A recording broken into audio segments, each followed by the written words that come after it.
আজকের এই গভীর বিশ্লেষণে আমরা এমন একটা বিষয় নিয়ে কথা বলবো যেটা নিয়ে আজকাল টেক দুনিয়ায় বেশ হইচই হচ্ছে। মানে ধরুন, একটা সাধারণ চ্যাটবট আর একজন স্বাধীন এআই এজেন্টের মধ্যে মূল পার্থক্যটা আসলে কোথায়? হ্যাঁ, পার্থক্যটা কিন্তু বেশ বড়। সাধারণ চ্যাটবট তো শুধু একটা নির্দিষ্ট প্রশ্নের উত্তর দেয়, তাই না? একদম।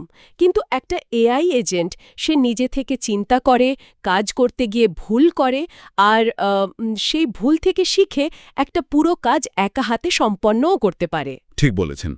আর এই ধরনের স্বাধীন এআই তৈরি করাটা, মানে আমাদের যে সাধারণ কোডিংয়ের ধারণা, সেটা দিয়ে প্রায় অসম্ভব একটা ব্যাপার। হ্যাঁ, একটা স্ক্রিপ্ট লিখে ইনপুট দিয়ে আউটপুট পাওয়ার যে প্রচলিত ধারণা, সেটা এআই অ্যাপ্লিকেশনের জগতে এখন আর খাটছে না। মোটেও না। এটি এখন বলতে গেলে একটা পুরো দল পরিচালনা করার মতো জটিল ব্যাপারে পরিণত হয়েছে।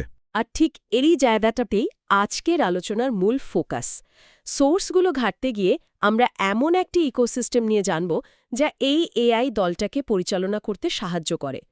মূল ফোকাস থাকবে ল্যাংচেন আর এর সহযোগী টুলগুলো, মানে ল্যাংগ্রাফ, ল্যাংফ্লো এবং ল্যাংস্মিথ নিয়ে। এই পুরো ইকোসিস্টেমটা কিন্তু দারুণ একটা ব্যাপার। হ্যাঁ, সোর্সগুলো দেখতে গিয়ে পুরো আর্কিটেকচারটার একটা দারুণ দৃশ্যপট আমার মাথায় এলো। ধরুন, ল্যাংচেনকে ভাবা যেতে পারে সাধারণ একটা বাড়ি তৈরির জন্য ইট, বালু আর সিমেন্টের একটা টুলকিট হিসেবে। দারুণ উপমা। এই উপাদানগুলো দিয়ে তো যে কোনো কাঠামো দাঁড় করানো যায়। ঠিক, কিন্তু ল্যাংগ্রাফ হলো, মানে এটাকে বলা যায় একটি পুরো স্মার্ট সিটি পরিচালনা করার মাস্টার প্ল্যান, যেখানে শুধু বাড়ি থাকলেই তো হয় না, তাই না? একদমই না। ট্রাফিক সিগন্যাল কিভাবে কাজ করবে, গাড়ি দুর্ঘটনা ঘটলে রাস্তা কিভাবে পরিবর্তন হবে, তার একটা সুনির্দিষ্ট নকশা থাকতে হয়। ঠিক তাই। তো শুরুতেই যদি আমরা এই ইট বালুর টুলকিট অর্থাৎ ল্যাংচেন নিয়ে কথা বলি। হ্যাঁ, ল্যাংচেইন যখন সাধারণ অ্যাপ্লিকেশন বানানোর কাজে ব্যবহৃত হয়, তখন এর কাজের ধরনটি থাকে সম্পূর্ণ রৈখিক, মানে লিনিয়ার। আচ্ছা। সোর্সগুলো ল্যাংচেইনকে একটি কোড ফার্স্ট ফ্রেমওয়ার্ক হিসেবে বর্ণনা করেছে।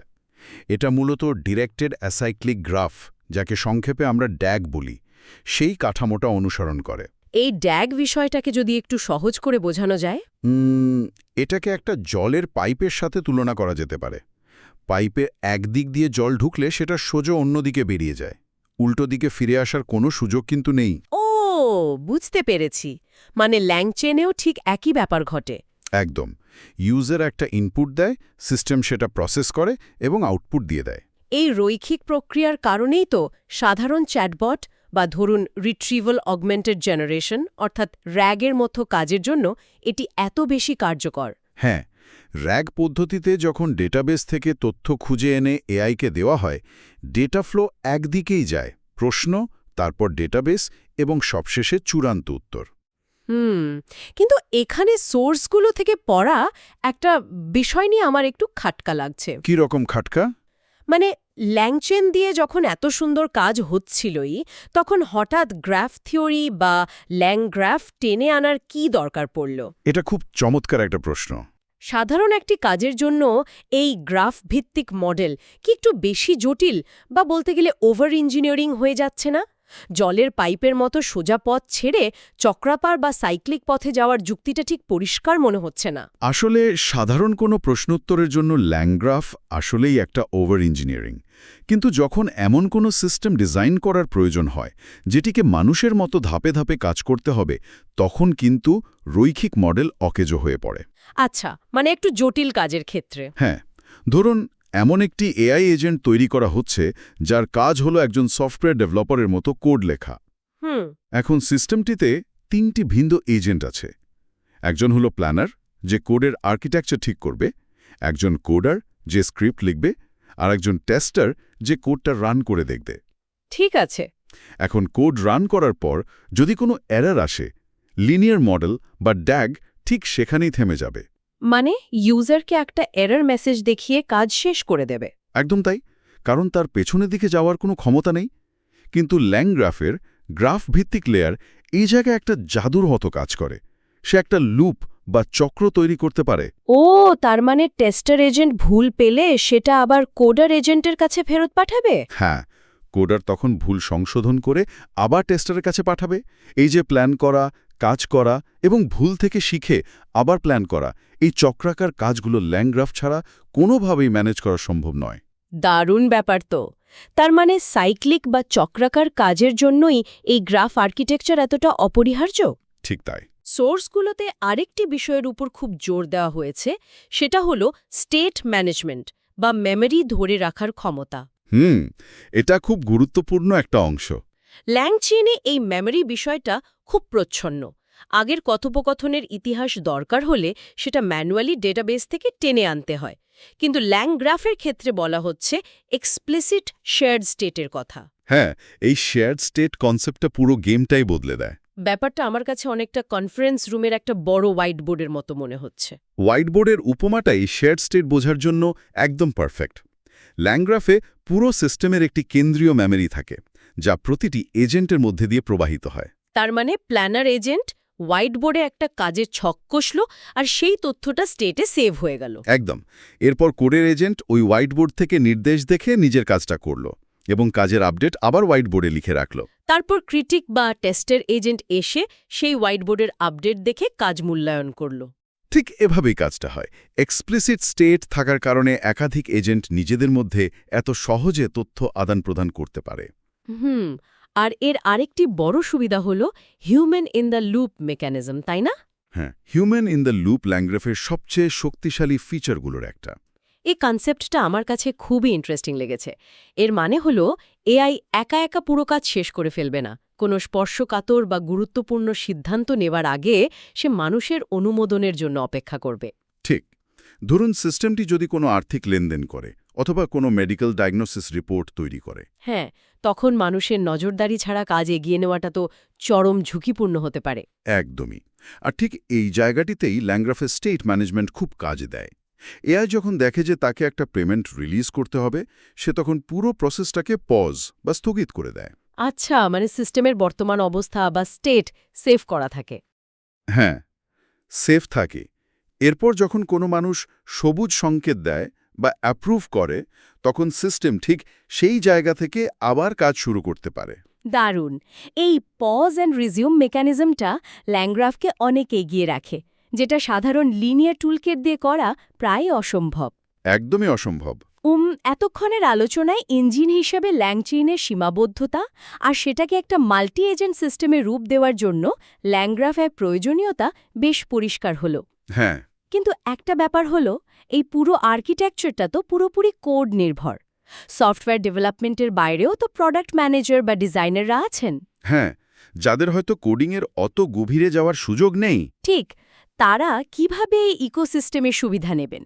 এই প্রশ্নের উত্তর খুঁজতে গিয়েই আসলে ল্যাংফ্লো এবং ল্যাংস্মিথের জগতে প্রবেশ করতে হয়। প্রথমে ল্যাংফ্লো নিয়ে কথা বলা যাক। ল্যাংফ্লো আসলে দারুণ একটা টুল।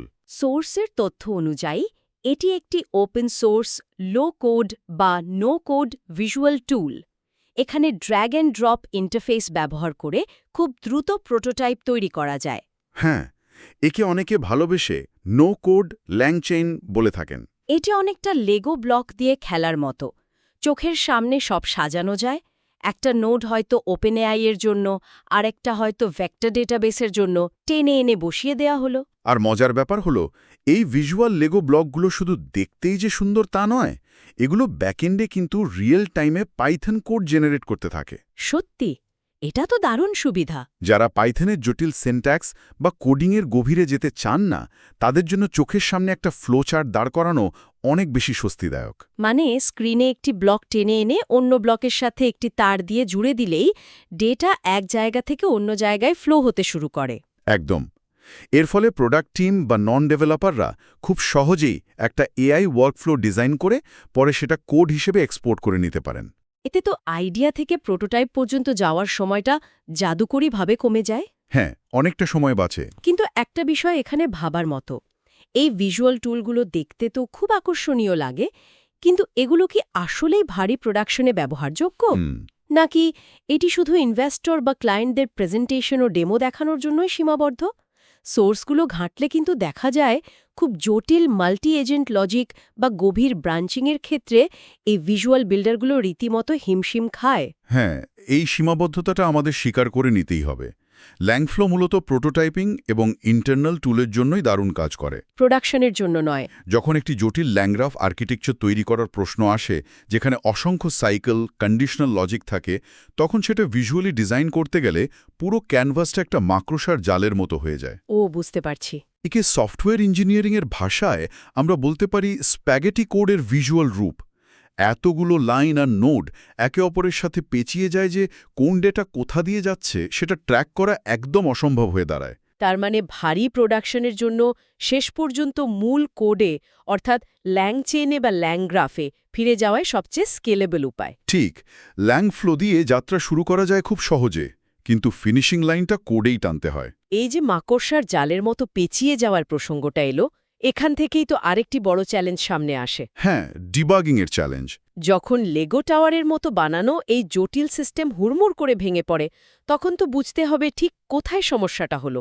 এআই হয়তো হ্যালুসিনেট করছে বা ভুল তথ্য দিচ্ছে। আর তখন এই মাকড়সার জালের ভেতর থেকে ভুল বের করাটা রীতিমতো খড়ে আর গাদায় সূচ খোঁজার মতো অবস্থা হয়ে যায়। একদম।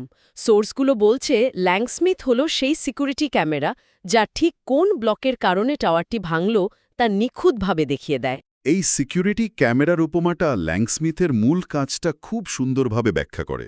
ল্যাংস্মিথ নিজে কিন্তু কোনো এক্সিকিউশন ইঞ্জিন নয়। মানে এটি কোড রান করে না। না, এটি হলো একটি অবজারভেবিলিটি এবং ইভ্যালুয়েশন প্ল্যাটফর্ম। যখন একটি এআই এজেন্ট রান করা হয়, তখন ব্যাকএন্ডে হয়তো 10টি ভিন্ন ভিন্ন মডেলের কাছে কল যায়, ডেটাবেস থেকে তথ্য খোঁজা হয়। আচ্ছা। ল্যাংস্মিথ এই প্রতিটা পদক্ষেপ এলএলএম কল, প্রম্পট এবং আউটপুটের একটি বিস্তারিত ট্রেস বা পদচিহ্ন রেকর্ড করে রাখে। সফটওয়্যার ইঞ্জিনিয়ারিংয়ের ভাষায় একে কল স্ট্যাক বলা হয়। এই ট্রেসিং বিষয়টা আসলে কতটা সময় বাঁচায় তা একটা বাস্তব পরিস্থিতি কল্পনা করলে খুব সহজেই বোঝা যায়। যেমন ধরুন, এআই কোনো গ্রাহকের কাছে প্রোডাক্ট রিটার্ন পলিসি নিয়ে ভুল তথ্য দিচ্ছে।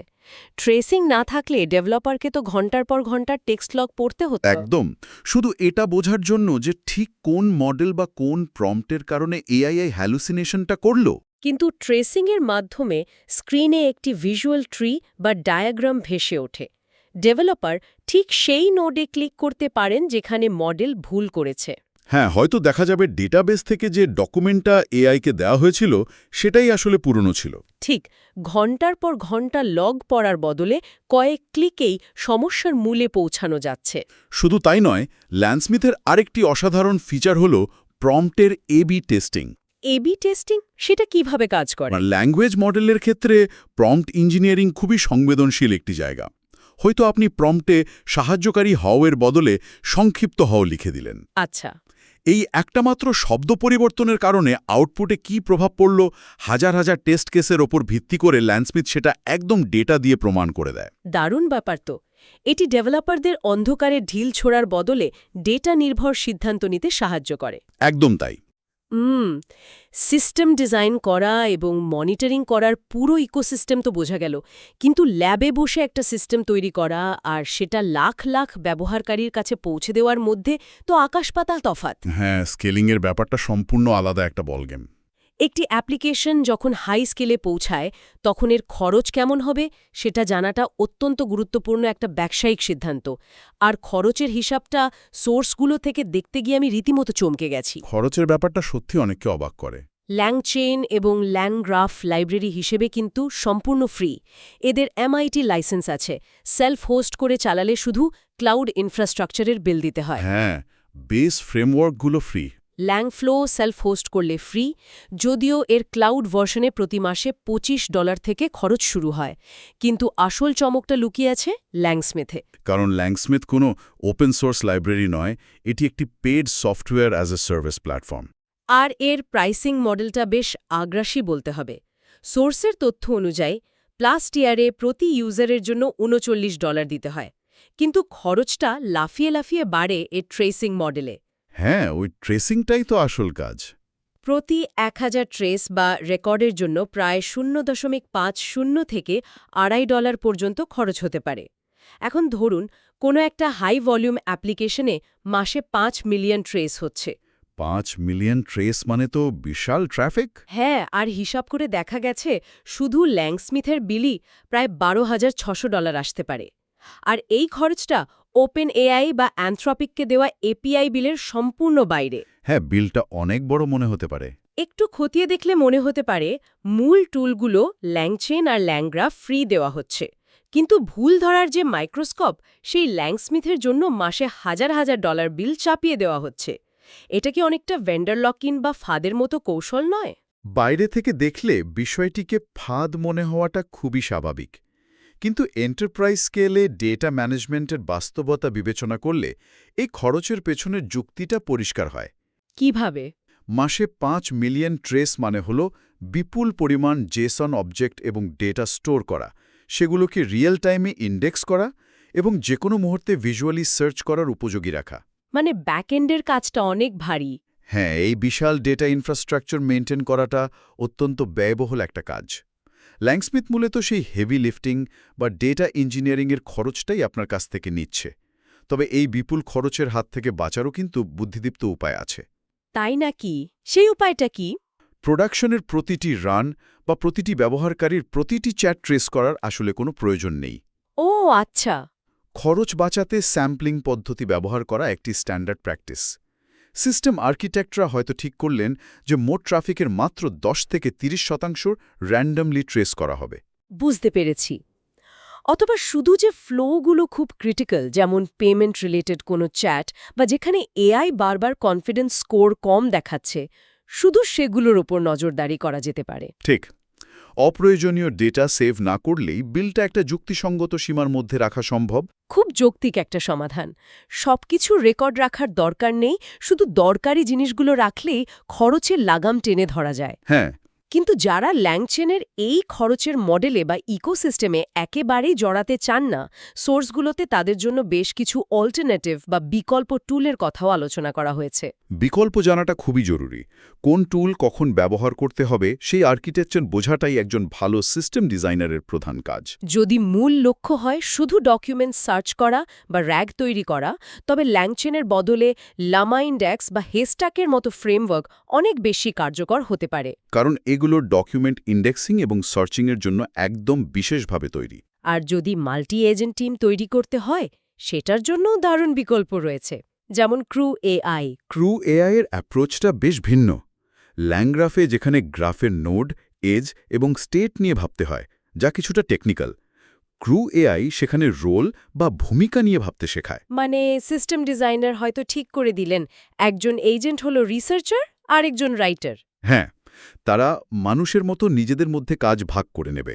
এটি অনেক বেশি হিউম্যান রিডেবল এবং নন ডেভেলপারদের জন্য বোঝাটা বেশ সহজ। আর ল্যাংস্মিথের বিকল্প হিসেবে ওপেন সোর্স নজরদারির জন্য ল্যাংফিউজ বা ওপেন এলএলএম মিট্রির মতো টুল ব্যবহার করা যায়। এগুলো নিজেদের সার্ভারে হোস্ট করে ডেটা প্রাইভেসি এবং খরচ দুটোই নিজেদের নিয়ন্ত্রণে রাখা সম্ভব। এছাড়া এআই দিয়ে যদি কোনো ওয়ার্কফ্লো অটোমেশন করতে হয়, যেমন ধরুন স্ল্যাক, সিআরএম এবং ডাটাবেসের মধ্যে এআই দিয়ে যোগাযোগ করানো, তবে NI10 একটি চমৎকার বিকল্প হতে পারে। একদম। পুরো আলোচনা থেকে একটা জিনিস খুব পরিষ্কার, এই সম্পূর্ণ ইকোসিস্টেমটা আসলে একটা সুবিশাল টুলবক্সের মতো।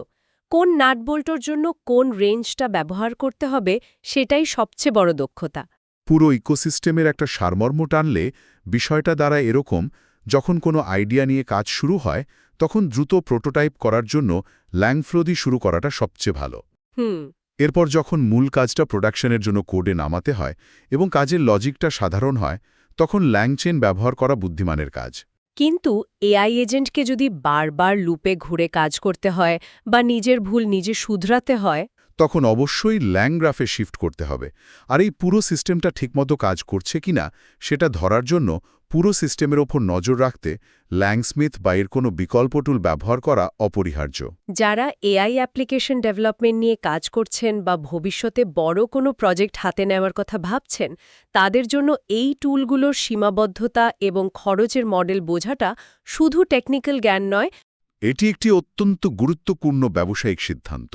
হ্যাঁ, তথ্য প্রযুক্তির দুনিয়ায় এখন টুলের কোনো অভাব নেই, বরং ওভারলোড আছে। এই ওভারলোড থেকে বাঁচিয়ে প্রজেক্টের ধরন অনুযায়ী সঠিক টুল বেছে নেওয়াই হবে আগামী দিনের সাফল্যের চাবিকাঠি। একদম ঠিক বলেছেন।